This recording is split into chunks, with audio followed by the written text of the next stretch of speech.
Olá, seja muito bem-vindo ao AntaCast, o seu ponto de encontro com a arte, a história, as curiosidades e tudo aquilo que alimenta a alma e expande o pensamento. Aqui, a cultura ganha voz. Vamos viajar juntos por narrativas inspiradoras, memórias esquecidas, tradições vivas e olhares curiosos sobre o mundo ao nosso redor. Eu sou Marta Guedes. E eu sou Márcio Xavier. Juntos, vamos conduzir você por episódios que misturam informação, emoção e descoberta. Hoje a gente mergulha num documento fascinante. Um almanaque administrativo, mercantil e industrial do Rio de Janeiro, lá de 1879. Um verdadeiro retrato da época. Exato. E nosso foco vai ser um município específico, Sapucaia. Queremos entender como era a estrutura, quem vivia lá, o que se fazia.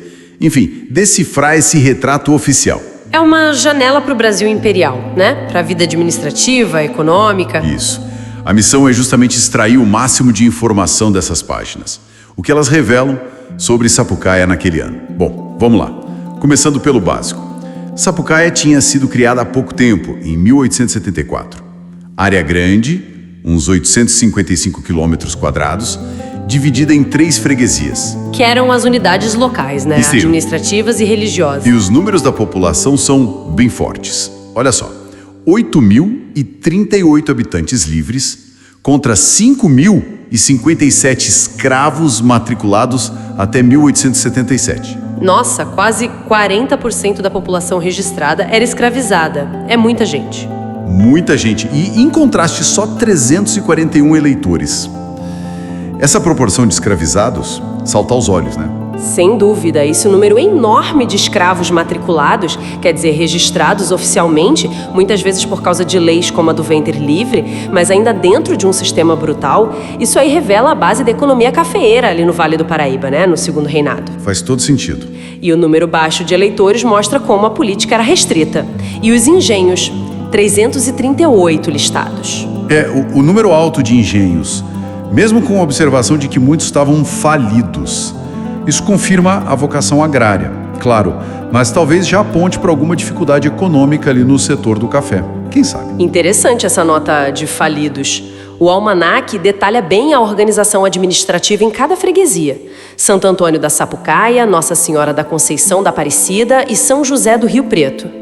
A gente vê os cargos que se espera. Vereadores, juízes de paz, suplentes, delegado, promotor, coletores. E achei curioso, inspetores de instrução pública. Tinha 1 ou 2 escolas por freguesia. Exato. Essa lista detalhada, ela demonstra como o poder do império chegava até o nível municipal, né?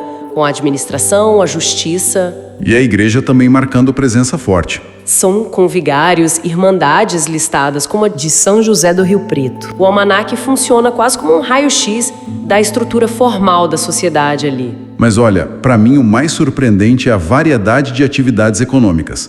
Vai muito além do que a gente talvez esperasse só para uma área agrária. Como assim? Claro, tem os fazendeiros, os proprietários, inclusive nobres, né? Barão de Aparecida, Barão de Sapucaia.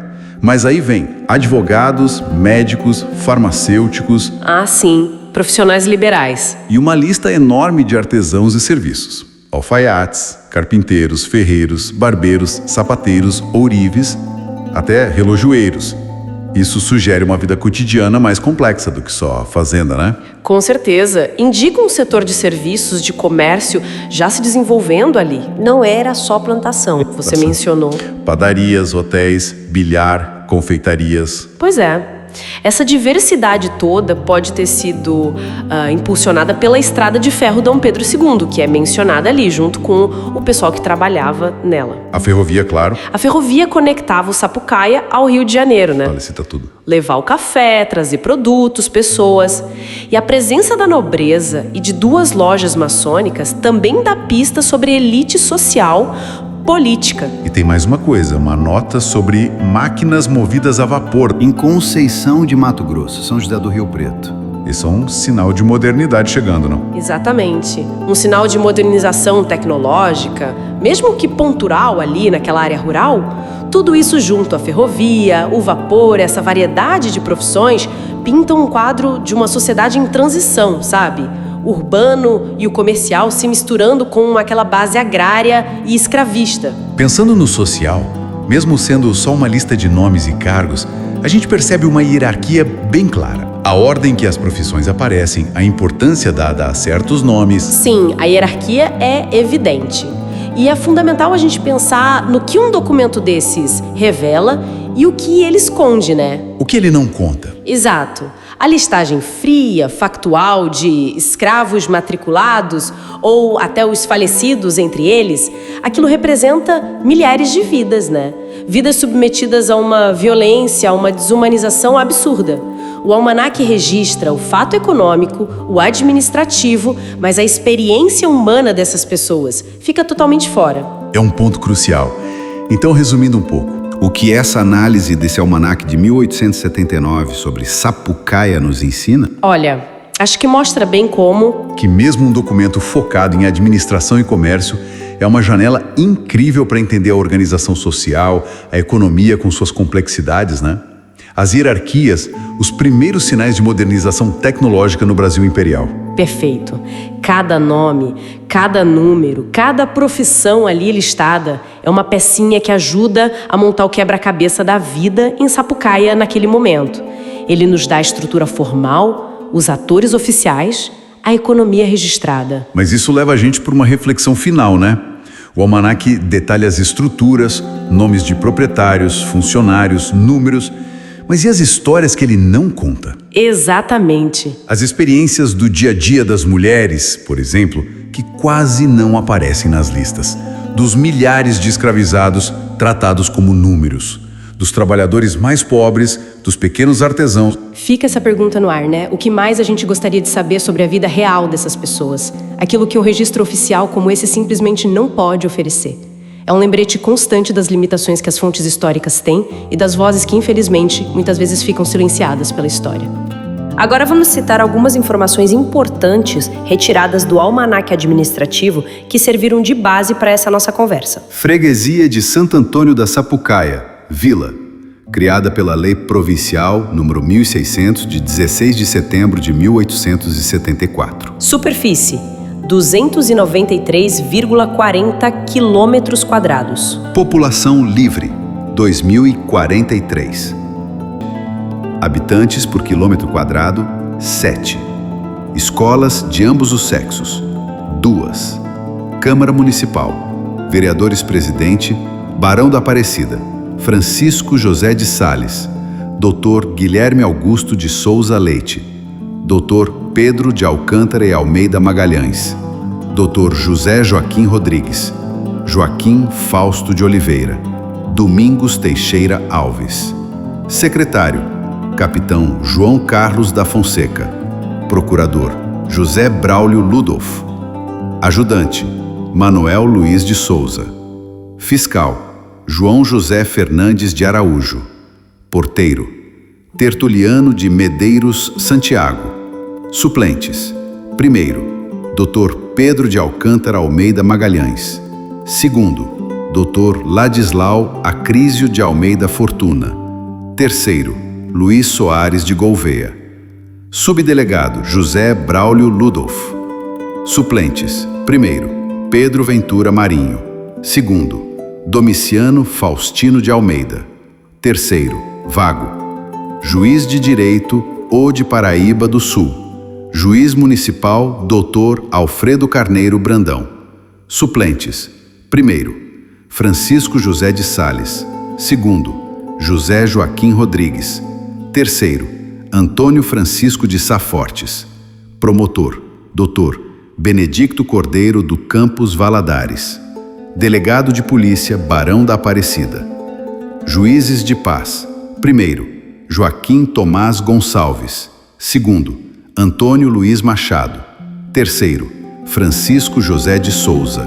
Quarto, vago: Escrivão de Paz e da Subdelegacia, Clementino Gualberto da Silva. Tabeliães e escrivães de órfãos e execuções cíveis e crimes. Primeiro, Júlio Carneiro Pestana de Aguiar. Segundo, Antônio Nunes da Silva. Escrivão do Júri e Execuções e Crimes. Serve interinamente Francisco Jacinto Álvaro de Souza. Escrevente juramentado, Ladislau Gonçalves Viana. Partidor e distribuidor, João Gomes Machado. Oficiais de Justiça, Cândido Rodrigues Guimarães. Manuel Luiz de Souza. Miguel Ferreira Rosa. Tertuliano de Medeiros Santiago. Coletoria Geral e Provincial Coletor, Antônio Mariano Correia. Agente, Antônio Duarte Moreira. Escriturário, João Vaz Raimundo. Ajudante, Emílio Fredo do Amaral. Correio, agente, Joaquim Pereira da Silva Júnior. Registro Provincial, agente, Francisco Leite Guimarães. Instrução Pública, Superintendente Dr. Antônio Cândido de Azambuja. Inspetor de Distrito, Pedro Ventura Marinho. Professores Públicos, Ircílio Augusto Machado, com autorização do diretor de instrução para ter internato. Dona Bárbara Maria Júlia de Moura Ruas. Colégio de Santo Antônio Diretores, doutores Ladislau Acrísio de Almeida Fortuna e Pedro de Alcântara e Almeida Magalhães. Neste colégio, ensinam-se todos os preparatórios para qualquer academia do Império. Advogados, Dr. Antônio Cândido de Azambuja, Dr. Aureliano Campos, Dr. Eduardo Ernesto da Gama Cerqueira, Dr. João Augusto de Faria Abreu e Lima, Dr. Ladislau Acrísio de Almeida Fortuna, Dr. Pedro de Alcântara de Almeida Magalhães, solicitador dos auditórios, Joaquim José Fernandes de Araújo. Agrimensores, José Ferreira Leal Vieira, Felício João Ferreira Neves. Médicos, Dr. Galdino Emiliano das Neves Sobrinho, Dr. Henrique José de Matos, Dr. Joaquim Maurício de Abreu, Dr. Juvenal Martiniano das Neves. Farmacêuticos, Luiz José de Araújo Júnior, Rocha e Assumpção. Vigário, Francisco Rodrigues Lajeira. Irmandade de Santo Antônio Provedor, Francisco Peixoto Freire. Tesoureiro, José Martins do Couto. Secretário, Luiz José de Araújo Júnior. Procurador, José Luiz de Freitas. Fabriqueiro, João Teixeira Pinto. Loja União da Luz, ao Oriente de Sapucaia. Sob os auspícios do Grande Oriente do Brasil, ao Vale do Lavadio, Venerável, Manuel Francisco Correia. Primeiro vigilante, João Gonçalves de Andrade. Segundo vigilante, Adelino Lopes de Barros. Orador, Dr. Pedro de Alcântara Almeida Magalhães. Secretário, Joaquim José Fernandes de Araújo. Tesoureiro, José de Souza Aguiar. Membros do quadro, 25. Loja União da Luz, ao Oriente de Sapucaia. Sob os auspícios do Grande Oriente Unido do Brasil, ao Vale dos Beneditinos. Venerável, Dr. Galdino Emiliano das Neves Sobrinho. Primeiro vigilante, Miguel Pereira Caldas. Segundo vigilante, Jacinto Teixeira Pinto. Orador, Dr. Juvenal Martiniano das Neves. Secretário, João Vaz Raimundo. Tesoureiro, Antônio Moreira Gomes. Membros do quadro, 48. Estrada de Ferro Dom Pedro II. Pessoal da Estação Agente, Claudino Florencio da Cruz Sobral.